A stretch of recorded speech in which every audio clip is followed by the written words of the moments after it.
आप लोग शांति बनाए। हाँ जा, शांति आप लोग बनाइए। आप लोग कहाँ पर बैठी हुई हैं? ईश्वर के दरबार में। जब ईश्वर के दरबार में आप लोग बैठी हुई हैं तो आप लोग का काम है क्या? ईश्वर का गुणगान सुनना, सत्संग सुनना।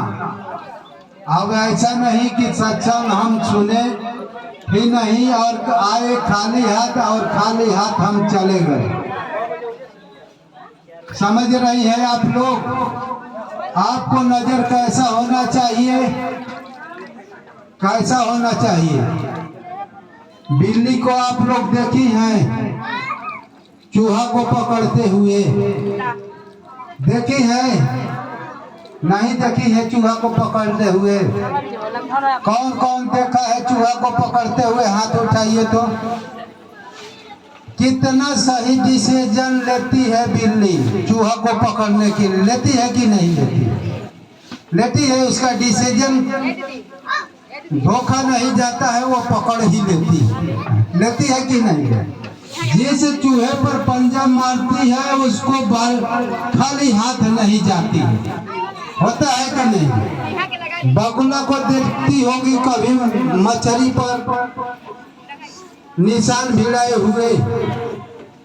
बगुला भी सही डिसीजन पर मछली को चोंच में धा लेता है। धा लेता है कि नहीं धा लेता है? इसी तरह से एक चिड़ै होती है और तालाब में वो अपना डिसीजन लेती है, उड़ती है और डिसीजन ऐसा लेती है वो चिड़ै की पानी में जाकर गोता मारकर उस मछली को पकड़कर और तुरंत उड़ जाती है। उसका डिसीजन गलत रहेगा तो मछली को पकड़ेगी। बिल्ली का डिसीजन गलत रहेगा तो चूहा को पकड़ेगी, नहीं ना पकड़ेगी है? उसी तरह से बगुला का भी डिसीजन गलत रहेगा तो मछली नहीं पकड़ पाएगा। उसी तरह से डिसीजन आपको भी लेना है। हमारा डिसीजन जहाँ भी चूक गया, इधर उधर नजर, इधर उधर मन चला गया, तो हम सत्संग से, परमात्मा के भजन से, परमात्मा के नाम से हम चूक गए। हमारा डिसीजन गलत हो गया। हो गया कि नहीं हो गया? तो हम परमात्मा के सानिध्य में आए हुए हैं, सदगुरु साईं बाबा के सानिध्य में आए हुए हैं, तो हमारा डिसीजन गलत ना हो, एकदम डिसीजन सही हो। जो सत्संग हो वो हमारे हृदय में पहुंचे, हमारे बुद्धि में पहुंचे, हमारे मन में पहुंचे और उसे ग्रहण करे, उस पर चले। डिसीजन का मतलब यही है। अब ऐसा नहीं कि हमारा मन घर पर चला गया है तो डिसीजन गलत हो गया है। हमारा शरीर यहाँ है और मन घर पर चला गया है तो डिसीजन गलत हो गया। शरीर भक्ति नहीं करती है, मन भक्ति करता है। आपका विवेक भक्ति करता है, आपकी तत्परता और श्रद्धा वर्त भक्ति करता है। आपका जो डिसीजन सही होगा वो भक्ति करता है। तो हमारा डिसीजन सही होना चाहिए। हम आज एक कथा कहेंगे एक ब्राह्मण की।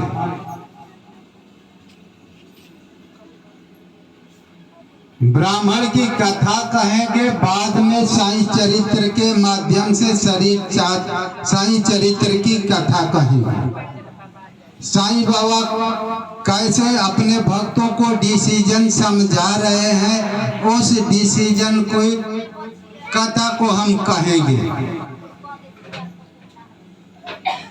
और जो डिसीजन गलत बिल्ली का हो जाता है तो वो चूहा को पकड़ नहीं पाती, बकुला का डिसीजन गलत हो जाएगा तो मछली को नहीं पकड़ पाएगा। उसी तरह से तालाब में जो पनडुब्बी चिड़ई होती है और डूबकर अपना डिसीजन सही लेती है तो मछली को पकड़ती है, उसी तरह से हम सत्संग को सुनने आए हैं तो हमारा डिसीजन गलत हो जाएगा तो सत्संग में आए हुए हम सत्संग को पकड़ नहीं पाएंगे या परमात्मा की वाणी को पकड़ नहीं पाएंगे। तो हमारा डिसीजन सही लेना है, हमारी एकाग्रता सही बनेगी तभी डिसीजन सही होगा। तो हम एक ब्राह्मण की कथा कहेंगे, अगले बार भी ब्राह्मण की कथा कहा था, आज भी एक पंडित जी की कथा कहेंगे, कथाकार पंडित जी का। एक साई चरित्र से हम निकालूंगा, प्रवचन आपको सुनाऊंगा और एक इधर उधर के शास्त्रों के द्वारा भी हम कथा सुनाऊंगा। 2 कथा हर माह को सत्संग को भंडारा जब होता है कथा आप लोग को दूंगा, एक साई चरित्र के माध्यम से और भागवत से, गीता से, रामायण से, उपनिषद से, ऐसे कहीं से हम खोज कर ला कर दूंगा एक कथा। तो एक कथा पंडित जी एक थे, भगवत कथा कहते थे, उनकी कथा हम कह रहा हूं। गांव में पहले अभी भी कई गांव में पंडित जी लोग जाते हैं, 10 दिन 5 दिन 7 दिन भगवत कथा कहते हैं, राम कथा कहते हैं। वो कथा वाचक व्यक्ति हैं, कथा को रट लेते हैं और लोगों को सुनाते हैं। कथा को रट लेंगे तोते की तरह और लोगों को कथा सुनाएंगे। और बहुत से नेट पर भी कथावाचक कथा कह रहे हैं कि तोतों की तरह इतना बढ़िया से रट लिए हैं और कथा कहते हैं। उसी तरह से एक पंडित जी एक ग्राम में आए हुए थे और कथा कह रहे थे। कैसी कथा कह रहे थे? भागवत कथा। भागवत कथा कृष्ण की कथा है। कृष्ण की कथा को कह रहे थे, कई दिन से कह रहे थे, भीड़ लग रही थी, शाम को कहते थे, रात को कहते थे,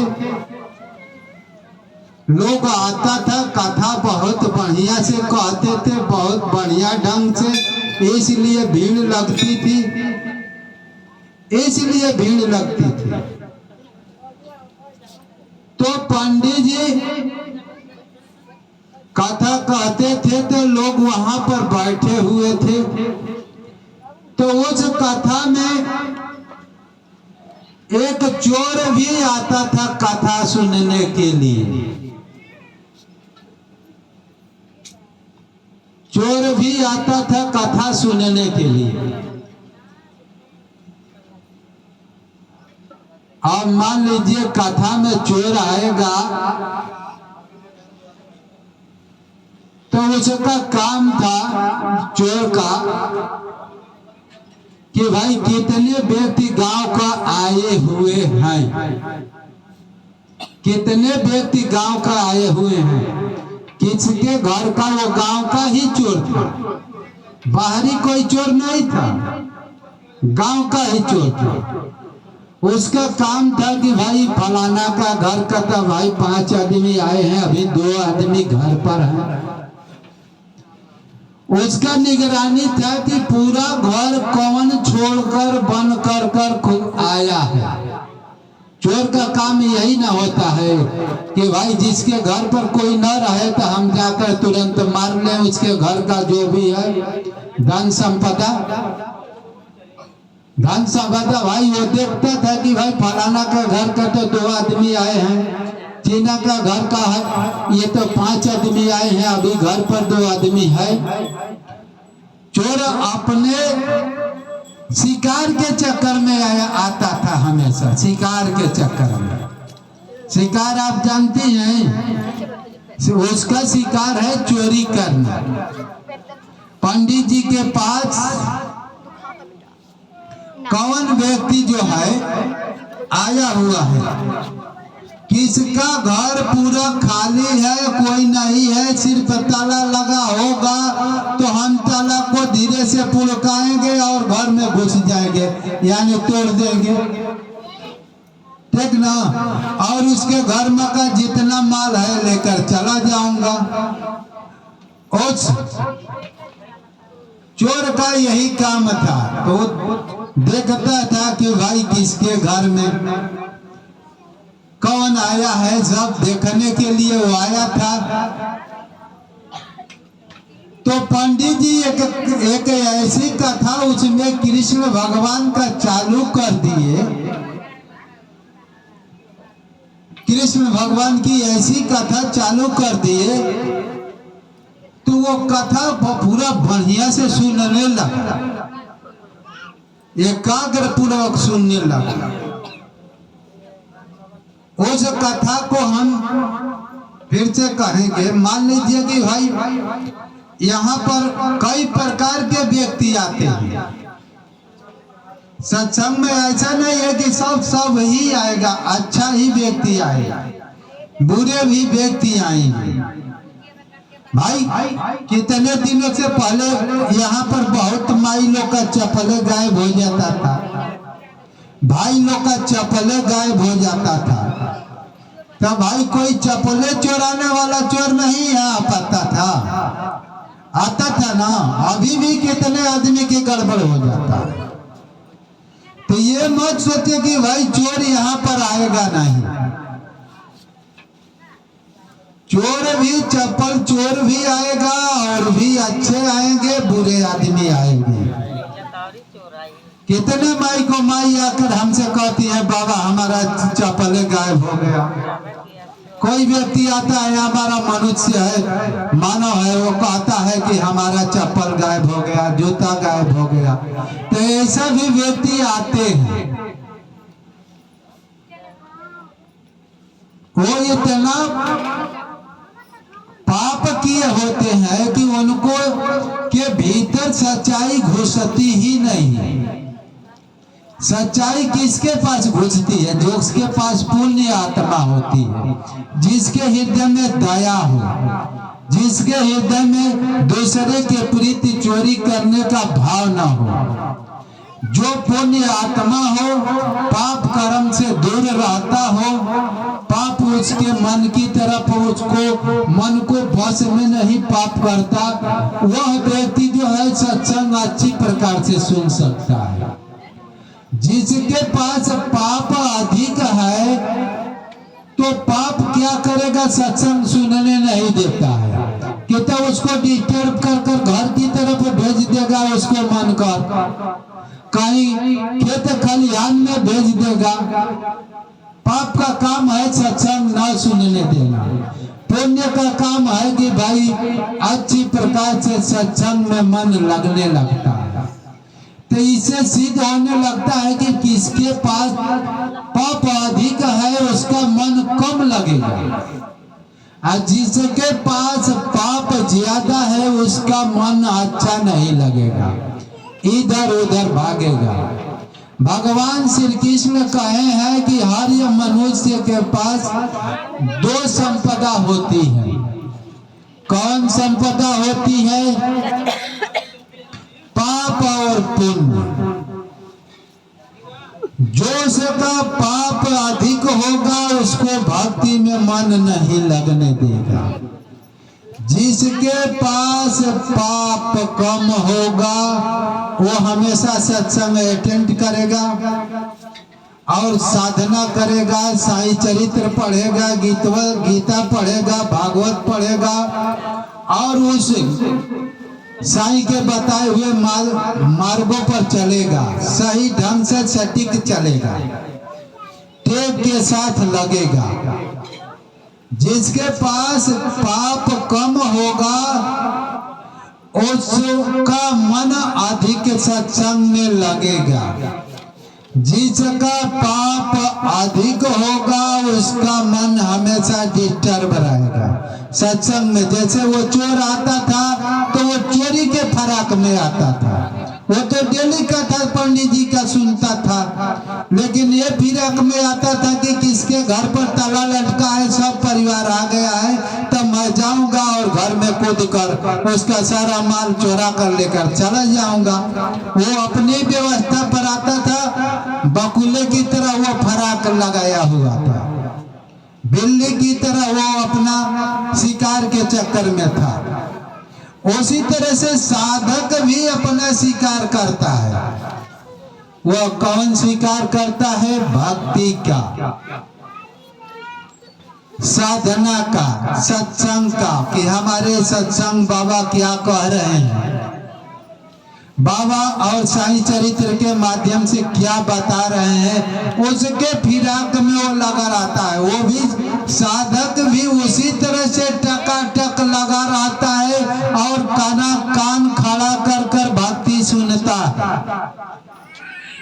भक्ति जो है साधक भी करता है, वो भी बिल्ली की तरह और बकुले की तरह, वो पनडुब्बी चिड़ै की तरह, वो भी अपने मन को ईश्वर की तरफ मोड़ देता है और सत्संग में लग जाता है।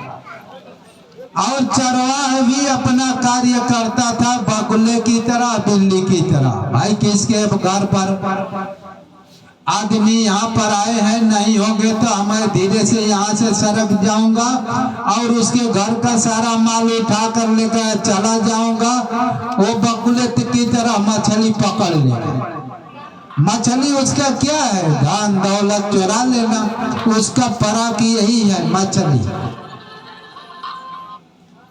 तो उस समय वो ऐसी कथा चोर सुनने लगा, उसका तो वृत्तियां धन पर थी, और पंडित जी कृष्ण भगवान के ऐसे प्रसंग उभार दिए कि उसमें धन ही धन था।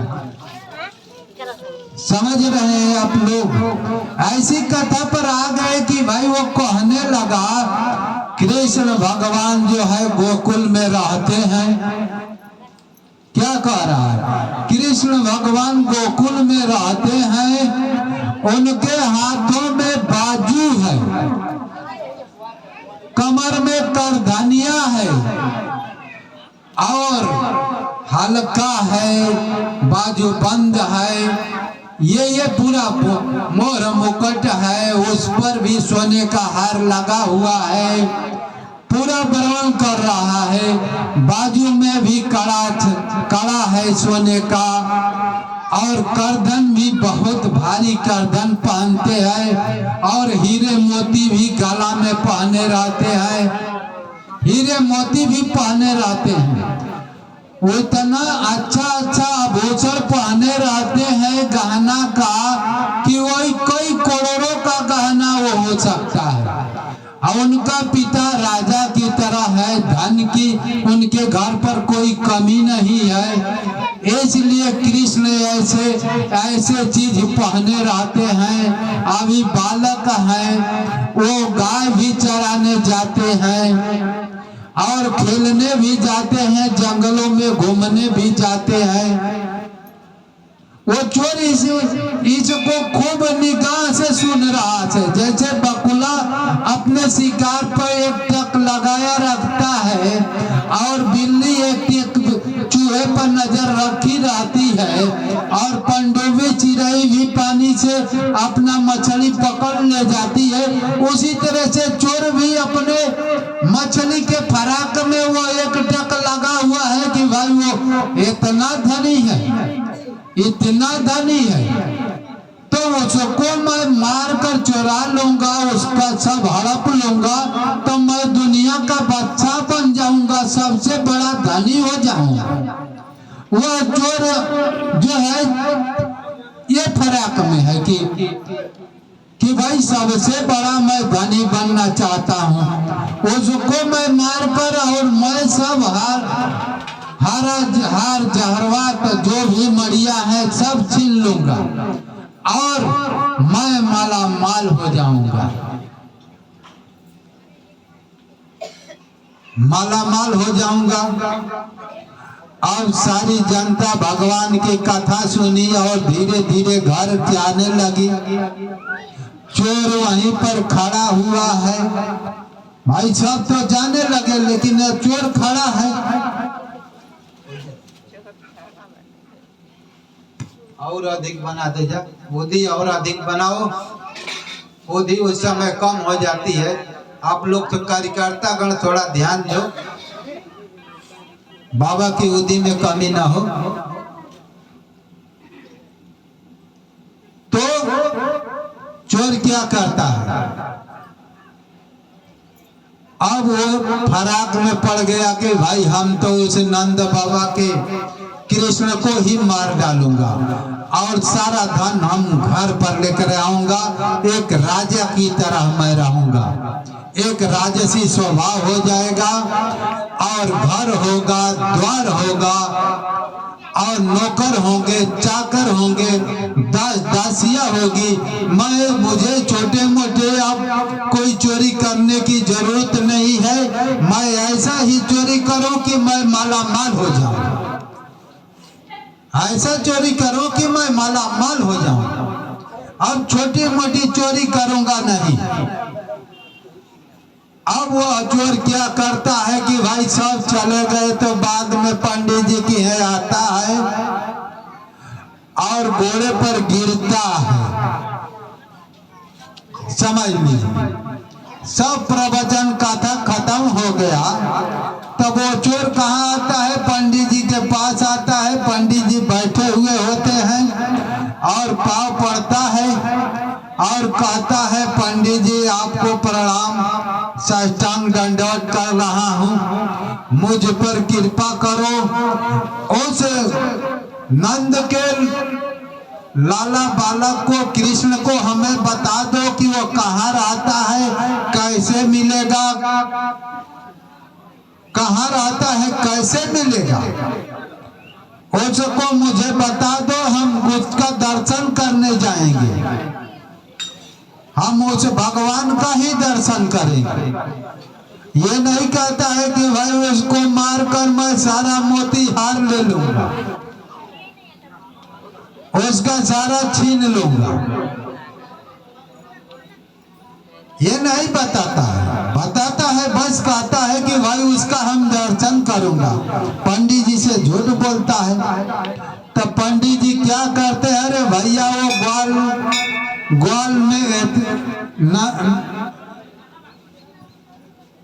ग्वाल का हो न, हाँ गोकुल में रहता है। गोकुल में रहता है और वो गाय चराता है।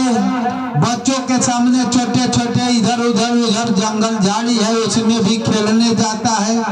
और चोर सोचता है कि भाई लहानिए है, जंगल झाड़ी में जाएगा तो मैं झट देनी मार कर खींच लूंगा, मार कर सारा उतार कर माल और लेकर चला जाऊंगा। अब पंडित जी से सारा पता पूछ लेता है, लाठी कानी पर धा लेता है और धाकर गाना गाते हुए चल देता है।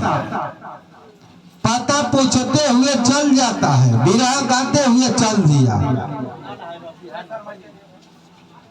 और जाते जाते गोकुल में पहुंचा। तो भाई 3 दिन का तो वो तो भूखा था, कुछ खाया हुआ नहीं था। 3 दिन और वहां पर 2-3 दिन और उसको कृष्ण को खोजने में लग गया। 6-7 दिन भूखा ही रह गया। लोगों से पूछता था कि भाई कन्हैया कहाँ है, कन्हैया कहाँ है। तो लोग बताते थे कि भाई आप कन्हैया इधर आएंगे, घूमेंगे, बच्चों के सामने खेलेंगे। और कन्हैया तो त्रिकालदर्शी है कि भाई एक हमारे चोर हमारे पास आना चाहता है, और ये 5-7 दिन से भूखा हुआ है, फिर भी हमसे मिलना चाह रहा है। इतने मेरे मिलन में इतने व्याकुल है कि वो खाना पाना छोड़ दिया है। खाना पानी पीना सब छोड़ दिया था।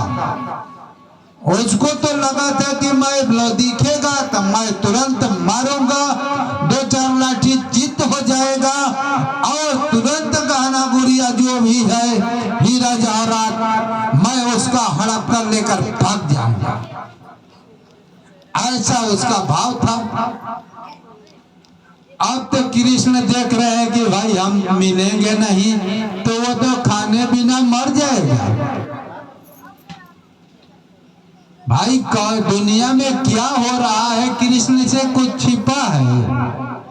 भगवान से कुछ छिप सकता है कि मेरा गहना के लिए क्या आया है, वो देख रहा हूं कि लखड़ा रहा है और वो हमारे ही योग में 7 दिन से भूखा है, हमारे ही मिलन में। अब कृष्ण क्या करते हैं कि भाई अब वो सोचते हैं कि भाई चरवाहा से मिलना जरूरी है। कृष्ण क्या करते हैं, चरवाहा से मिलना जरूरी है। और कृष्ण जो है छिपकर उस चरवाहा जिस झाड़ी में इंतजार कर रहा था लाठी लेकर, इंतजार कर रहा था लाठी लेकर, तो कृष्ण वहां चले गए। चरवाहा देखता है तो बोलता है हाँ ऐसा ही पंडित जी ने बताया था कि उसके गले में हार है और बाजुओं में बाजूबंद है, कड़ा है, छाड़ा है, कमर में करधनिया है, पाँव में पैजनिया है, सब कुछ पहना हुआ है और ऐसे पहना हुआ है यही कृष्ण हो सकता है। और सब गहने से लदा हुआ है, मोर मुकुट वाला होगा, मोर भी उसके ऊपर है। अब वो चरवाहा जो वो चोर था, चरवाहा नहीं चोर, कहता है कि कौन हो, खड़ा हो जाओ, सावधान। उसके शरीर में तो जोर और है नहीं, 7 दिन से खाया है तो जोर क्या होगा? 7 दिन से जो भूखा व्यक्ति होगा उसको जोर तो है नहीं। वो तो गहने के और धन के आगे उसका जोर और कमजोरी और भूख प्यास सारी मर गई। वो तो कृष्ण ही कृष्ण रहता, कब आएगा, कब सामने आएगा कि मार कर मैं मालामाल हो जाऊंगा। इतना वो भक्ति करता था कि 5-7 दिन भगवान को, कृष्ण को वियोग में उनको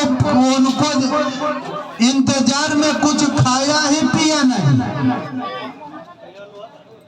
जो भक्त कृष्ण के लिए खाए पिए ना, भले उसको मारकर उसको हड़प करने के लिए है तो वो भक्त ही बन गया,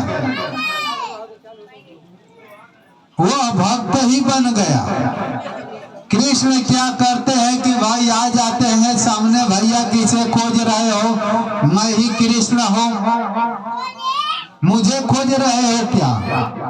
तो बोले कि हाँ तुम्हारा ही इंतजार था, तुम आ गए हो, अब मुझसे बचकर नहीं जाओगे। जितने पहने हुए हो गहने, मुकुट पहने हुए हो, गहने पहने हुए हैं, कमर में करधनिया पहने हुए हो, बाजूबंद पहने हुए हो, जितने काड़ा छाड़ा पहने हुए सब मेरे सामने उतार कर रख दो, नहीं तो इस डंडे से मारूंगा लौट से कि अभी चित हो जाओगे। उतार कर रख दोगे तो आसानी से मैं लेकर चला जाऊंगा, नहीं तो मरना है तो भैया उतारो मत, 2 लाठी प्रहार करूंगा, तुम्हारा सब समाप्त हो जाएगा, तुम्हारा जो भीतर का है आत्मा निकल जाएगा,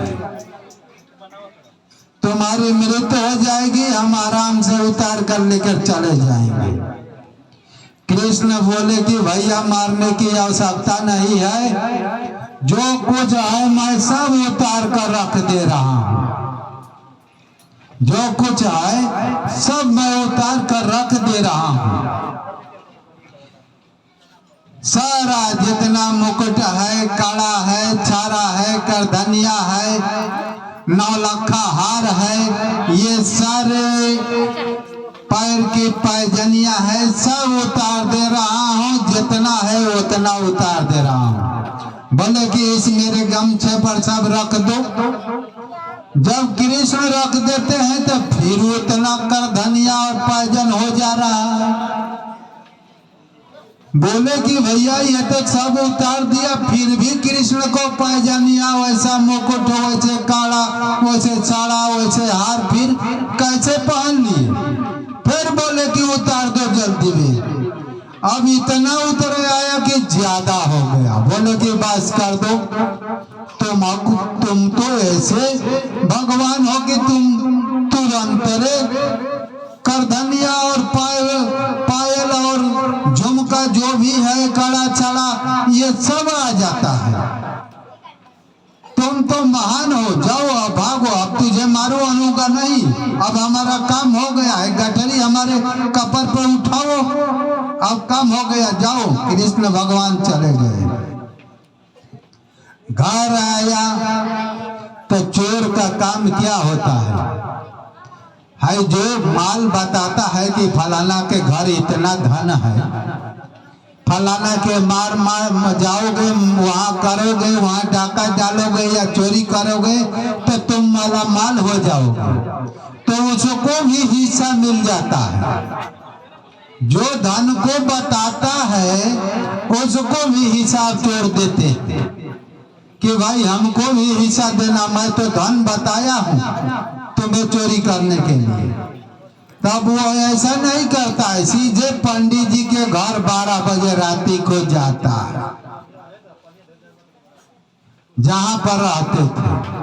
कहते थे भैया पंडित जी उठो, जल्दी में उठो, तुम तो महान आदमी हो, हमारा सारा कार्य बना दिए, हम तो आज मालामाल हो गए हैं तुम्हारे ही चलते। आज ऐसा मैंने काम किया हूँ कि मैं मालामाल हो गया हूँ, तुम्हें भी मैं देता हूँ हिस्सा, तुम्हारा भी इसमें से 10% दे रहा हूँ। भाई तुम्हें बताया कि इतना माल है, अब हमको जिंदगी में कोई कार्य करना नहीं है, मैं तो राजा हो गया हूँ। और पंडित जी को ले जाकर देता है, देखो भाई कृष्ण का दर्शन किया और कृष्ण को जबरदस्ती लाठी चलाने का प्रहार किया, तो कहा कि भैया मुझे मारो मत, मुझे छोड़ दो, तुझे गहने और हीरे जवाहरात से मतलब भाई ये सब ले जाओ। और जैसे ले जाने की उतारता था वैसे ही फिर हीरे जवाहरात, मुकुट और करधनिया ये सब हो जाती थी। मैं 2-4 बार उतर आया, हमको एक मोटरी हो गया, हम कितना लेकर आए, हाय लेकर चलने ही भर ले को, तो खाया पिया नहीं हूँ 7 दिन से, तो हम कितना ले जाऊंगा धन दौलत। आई जितना हमको ले जाना सफर उतना लेकर किसी तरह से पानी पी कर आया हूँ, खाया नहीं हूँ, तुम्हारे घर तुमको भी इसमें से हिस्सा 10% देता हूँ, तुम मुझे पंडित जी माला माल कर दिए हो, अब हम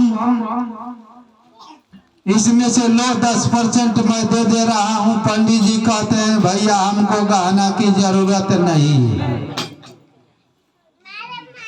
जो भगवत कथा कह रहे थे, अब वो पंडित जी कहते हैं कि भैया इतना गहना ले आए हो, हमको गहने से मतलब नहीं, सच बचाओ तुम्हें कृष्ण दिया है, कृष्ण से भेंट हो गई। और पंडित जी चौंक जाते हैं कि अरे भाई ये तो हमसे महान है, हम कथा कहते कहते हम बुढ़ापा आ गया, 75-70 की उम्र आ गई, और ये के 2-4-10 दिन में ये भगवान को प्राप्त कर लिया। भगवान से भेंट कर लिया। ए भैया हमको गहना नहीं चाहिए, हमको भी कृष्ण से मिला सकते हो। पंडित जी कह रहे हैं कि गहना मत दो भैया, मुझे मदद कर मिला दो। कहे कि पंडित जी पहले है 10% रखो, फिर चलेंगे, फिर एक बार माले माल होंगे। लेकिन बहुत परिश्रम से मिला है पंडित जी, 7 दिन हम खाए पिए नहीं हैं। आप खा पी सकते हो, उतना दिन उपासा रह सकते हैं कि नहीं रह सकते? भाई रह सकते हो, उतनी तपस्या करनी होगी तो चलो।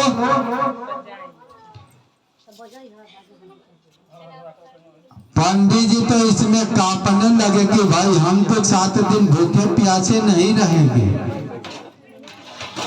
पंडित जी वहीं से रोक गए, कहे कि ये हमारे बस का नहीं है। अब पंडित जी क्या किए कि भाई 10% लिए और अपना कार्यक्रम करने लगे। और वो कथा कहते थे, कथा ही उनका धर्म का उपार्जन का एक साधना थी, आर्थिक स्थिति का। तो हमारे कहने का मतलब है कि हमको चरवाहे से सीखना चाहिए। चरवाहा क्यों? भगवान उसको मिल गए। वो तो चोर था, जो चोरी का, चोर से हमको सीखना चाहिए कि वो तो चोर था और भगवान को प्राप्त कर लिया। उसकी ऐसी दृढ़ता और ऐसी भावना थी कि भगवान को सचमुच समझने लगा कि भगवान आएंगे। अब भगवान उधर घूमते हैं और भगवान को मैं प्राप्त कर लूंगा, 7 दिन खाया पिया नहीं। ऐसे हमारे अंदर विश्वास हो जाए चरवाहा की तरह हमारे ऊपर, तो हमको भी साईं मिल जाएंगे। ऐसा ही मैं 7 दिन तक पैदल चलकर सीधी गया। 7 दिन हमको विश्वास हो गया था कि हमको भगवान साईं मिलेगी। अब अपनी कथा पर आ जाता, हमारे अंदर भी ऐसा भाव हुआ था जैसे चोर के ऊपर भाव हुआ था, लेकिन उसका भाव चोरी का था, मेरा भाव था दर्शन का।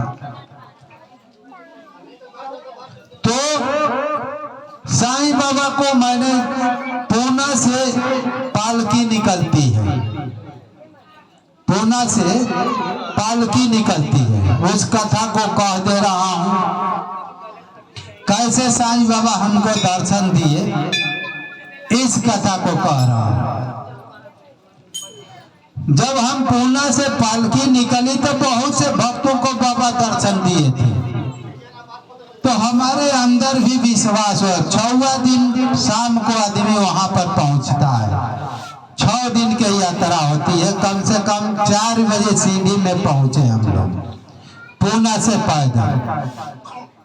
हर रास्ते में 300 आदमी चलते हैं, पालकी रहती है और 300 आदमी चलते हैं, औरतें भी रहती हैं। 300 आदमी में 100-200 औरतें भी रहती हैं और 100-200 या 400-500 हो जाते हैं, 100-200 पुरुष वर्ग रहते हैं।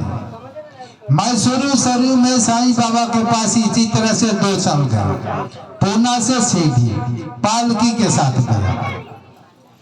तो पालकी में मैं चलने लगा, पालकी के साथ पैदल जाना पड़ता है। तो रास्ते में बताने लगे भक्त कि यहाँ ये जो रास्ता है यहाँ पर हमको बाबा दर्शन दिए थे। हमसे मांगने लगे कि भाई हमको पैसा दो, तो मैं पैसा निकाल कर उसे दिया। जब बाबा थोड़ी दूर उतनी दूर गए, 2-4 लट्ठा तो गायब हो गए। तब हम समझा कि बाबा हैं। अब मान लीजिए आप किसी को यहाँ से पैसा दे रहे हैं और सामने ही गायब हो जा रहा है, तो इससे सिद्ध हो रहा है कि साईं बाबा थे। हाई साईं बाबा का पूरा भेष बना कर नहीं आते हैं, तनी अलग अलग फेर कर कर साईं बाबा मिलते हैं, हमसे भी मिले। पूरा भेष नहीं बनाते हैं, वो कुछ उनसे मिलता जुलता भेष बनाकर आते हैं।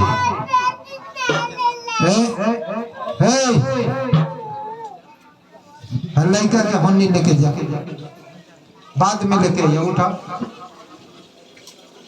कथा ही समाप्त हो। कथा जो बच्चा सामने रोएगा तो इसमें रिकॉर्डिंग होता है, जो माई हला करेगी तो रिकॉर्डिंग भी जा रहा है। तो ऐसे कीजिए कि शांति से हम जो है सत्संग सुन ले। तो मैं सुना तो बहुत हमको विश्वास होने लगा कि मेरा भी वैराग्य उसी तरह से था, साधना की वैराग्य उसी तरह था। रातों दिन साधना करना, रातों 24 घंटा में एक सेकंड के लिए साईं नाम हमारा बंद नहीं होता था, ऐसा जाप था।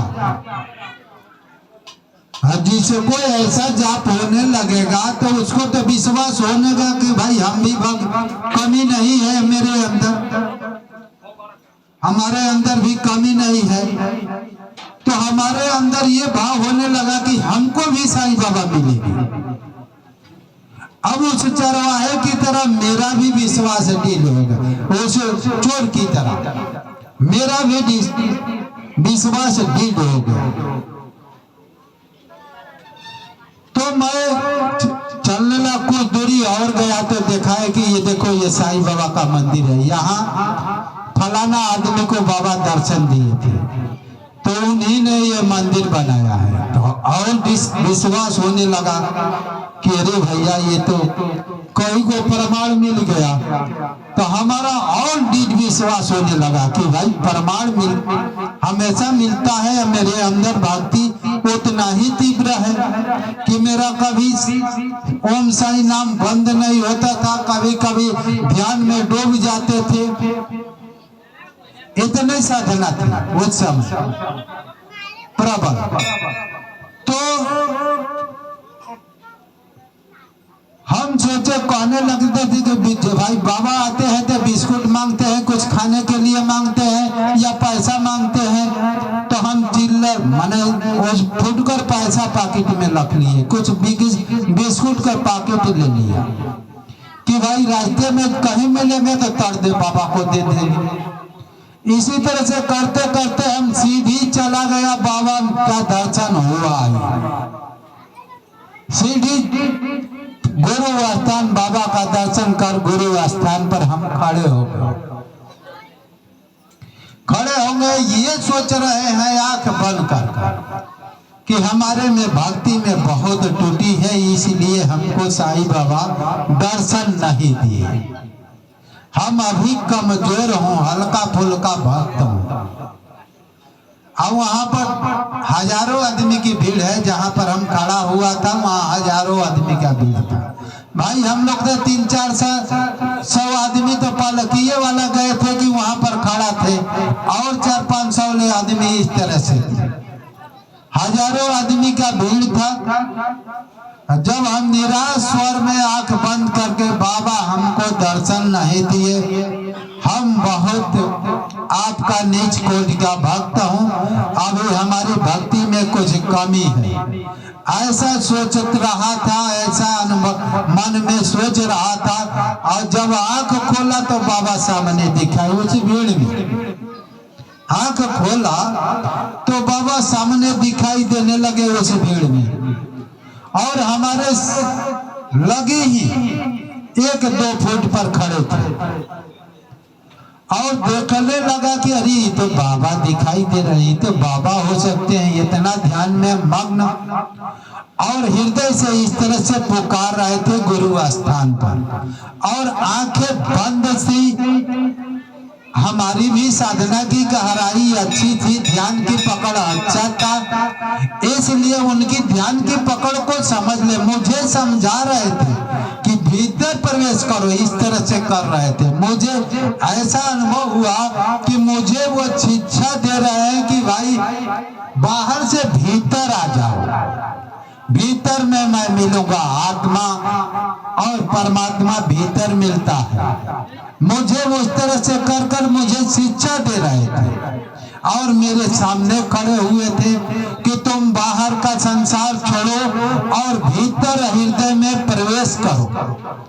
मैं तुझे हमेशा के लिए मिल जाऊंगा, जब चाहोगे अपनी अंतरात्मा में मुझे देख लोगे। मुझे ऐसा विश्वास होने लगा। भाई थोड़ा साईं से दूसरे अनुरूप उनका आकृति थी, लेकिन विश्वास होने लगा कि साईं बाबा ही है। जब हम उनके पैरों पर पड़ा, हमारा पूरा परिवार पड़ा, अरविंद भी थे, हमारी बच्ची भी थी, हमारी औरतें भी थी, सबने पैर पर पड़ा और पैर कर खड़ा हुआ कि मैं कुछ पूछूं बाबा से, कुछ पूछूं बाबा के साधना के विषय में। भाई साधना जब अंतर्मुख होता है तो उसमें कुछ टूटियां आती है तो आदमी दूसरे से पूछ लेता है कि क्या गड़बड़ी है, तो फिर साधना अच्छी पकड़ में आ जाती है। क्या भ्रांतियां आ रही है, सच है कि असत्य है। मैं यही प्रश्न पूछना चाहता था साईं बाबा से। जब हम खड़ा हुआ तो बाबा वहीं गायब, खड़ा होते ही बाबा गायब। मैंने सोचा कि भाई हमारी भक्ति अभी पूर्ण नहीं है, आगे चलकर हम इनसे सवाल पूछ लूंगा।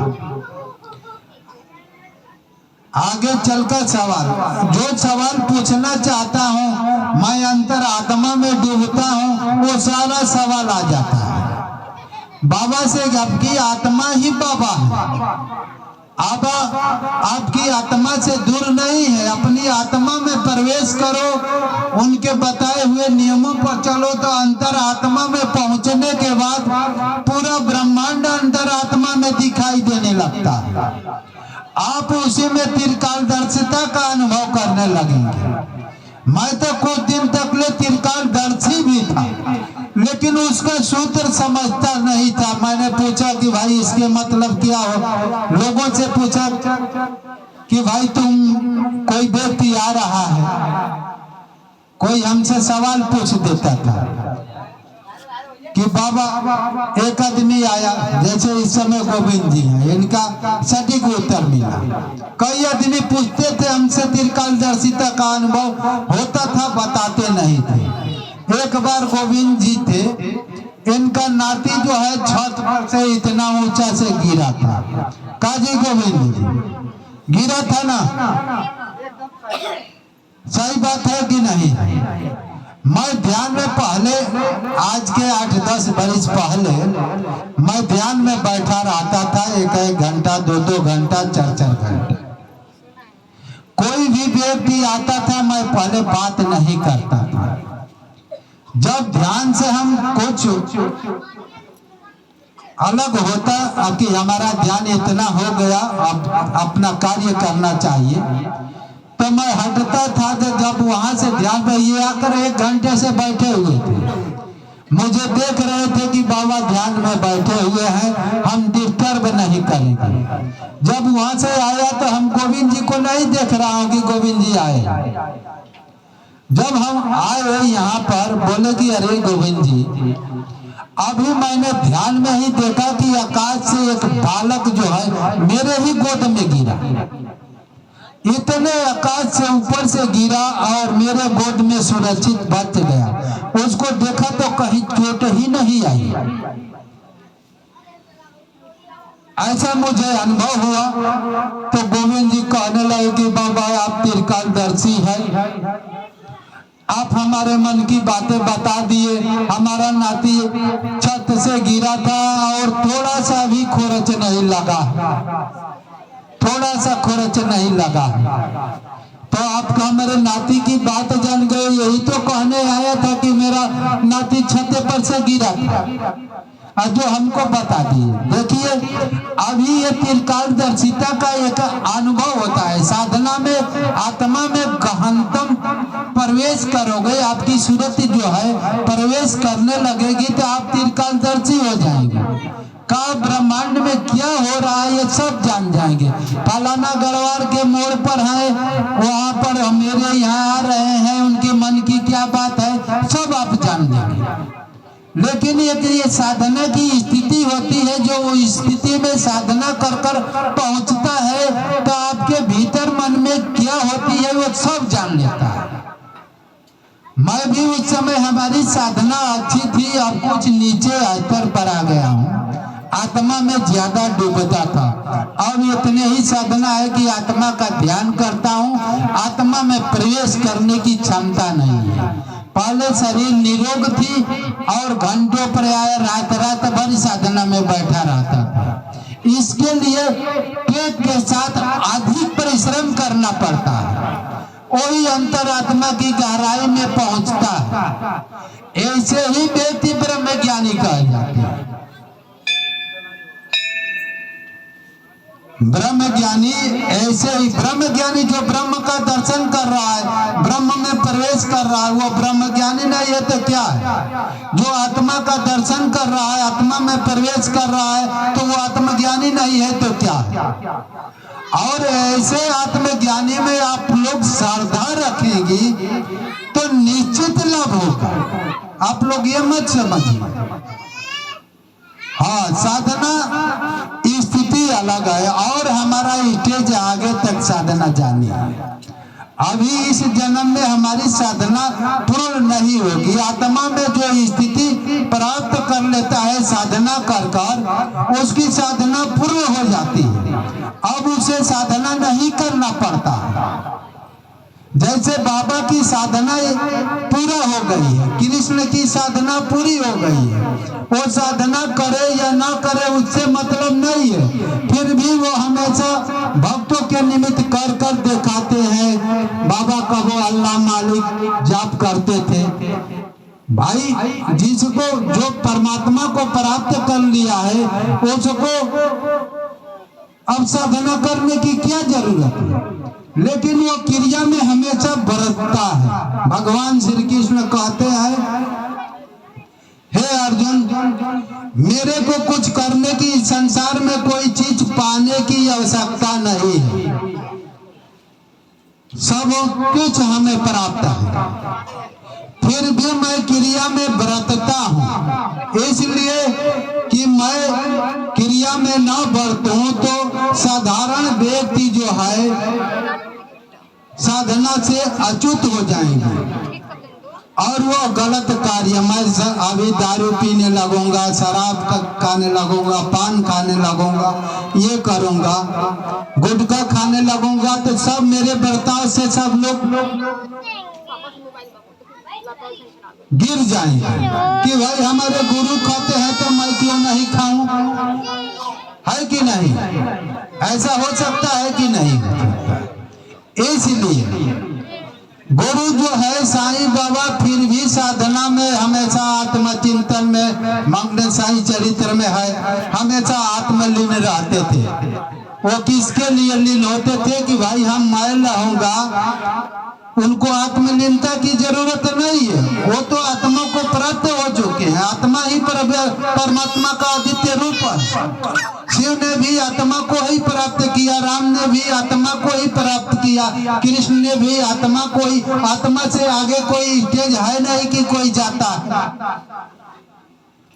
और जो आत्मा को प्राप्त कर लिया, वो जान गया कि मैं शरीर नहीं हूँ, तो उसको साधना की क्या जरूरत है? वो साधना करे या ना करे फिर भी आत्मा में बरतता है, मन साधन करता है, वो मानता नहीं है। इसलिए करता है कि मेरे बर्ताव से मेरा बर्ताव अच्छा रहेगा, तो हमारे अच्छे बर्ताव को देखकर साधक भी नकल करेंगे और चल पड़ेंगे, साधना करेंगे। इसलिए संत महात्मा पूर्णता को प्राप्त हुए व्यक्ति भी साधना करते हैं। बोलिए सदगुरु साईनाथ महाराज की। अब इसके बाद 2 मिनट आप लोग को आराम देता हूँ, फिर एक साईं चरित्र से थोड़ा सा कहूंगा और उसके बाद से आप लोगों को भजन सत्संग का पूरा मौका दूंगा। बोलिए सदगुरु साईनाथ महाराज की। मोती चंद